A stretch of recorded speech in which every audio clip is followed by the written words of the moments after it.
দেশ বাঁচাও গণমঞ্চের উদ্যোগে জঙ্গিপুর সাংগঠনিক জেলার রঘুনাথগঞ্জ জেলা পরিষদ ভবনে অনুষ্ঠিত হলো এক বিশেষ আলোচনামূলক সভা সম্প্রীতি সম্মেলন।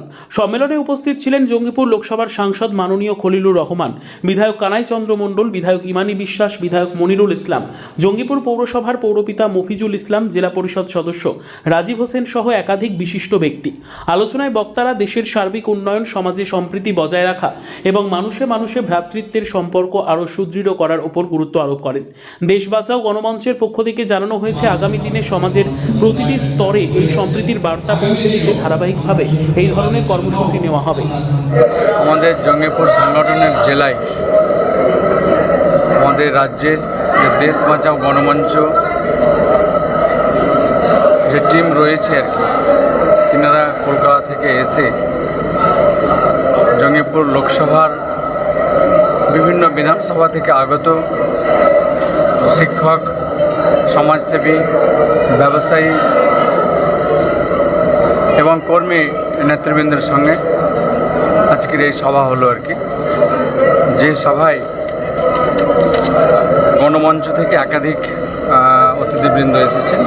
তার মধ্যে শ্রীমতী সুদেশনা রায়, রণীদেব সেনগুপ্ত, সৈকত মিত্র, সুমন্ত ভট্টাচার্য, সুশান রায়, বিভান ঘোষ, নাজমুল হক, অমিত কালী, সিদ্ধব্রত দাস, বর্ণালী মুখার্জি, প্রদীপ্ত গো ঠাকুরতা। সেই সঙ্গে আমাদের বিভিন্ন বিধানসভা থেকে বিধায়করাও ছিলেন, জঙ্গিপুর পৌরপিতাও ছিলেন, আমাদের আরও পার্টির যারা শাখা সংগঠনের জেলা সভাপতি রয়েছেন তিনারাও ছিলেন। সকলকে নিয়ে আজকে আমাদের এই সভা আর কি।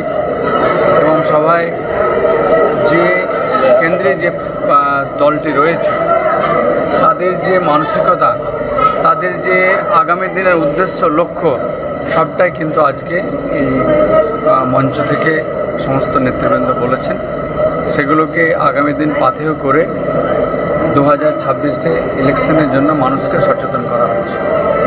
কাজে নিশ্চিতভাবে আগামী যে নির্বাচন রয়েছে, যে নির্বাচন হবে প্রতিটি বাড়িকে সম্প্রীতি ভ্রাতৃত্ব বজায় রাখার, বাংলার প্রতিটি পরিবারকে যেভাবে উন্নয়ন 2011 থেকে আমাদের মুখ্যমন্ত্রী মমতা ব্যানার্জি দিয়ে এসেছে সেটাকে অব্যাহত রাখার, এবং বাংলার যে মায়েদেরকে সে যেভাবে স্নেহ, যেভাবে ভালোবাসা মুখ্যমন্ত্রী দিয়ে এসেছেন তার যে সে জায়গাটা করে রাখার, সেটাও অব্যাহত রাখা।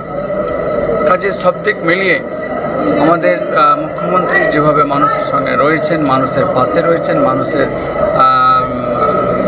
কাছের উন্নয়নের কথা ভেবে কাজ করছেন, সেগুলোকে লক্ষ্য রেখে আবারও আমি সকলের কাছে বিনম্র আহ্বান রাখছি এই আগামী দিনেও চতুর্থবারের জন্য মুখ্যমন্ত্রী মমতা ব্যানার্জিকে হাতকে শক্ত করে বাংলার উন্নয়নকে অব্যাহত রাখা।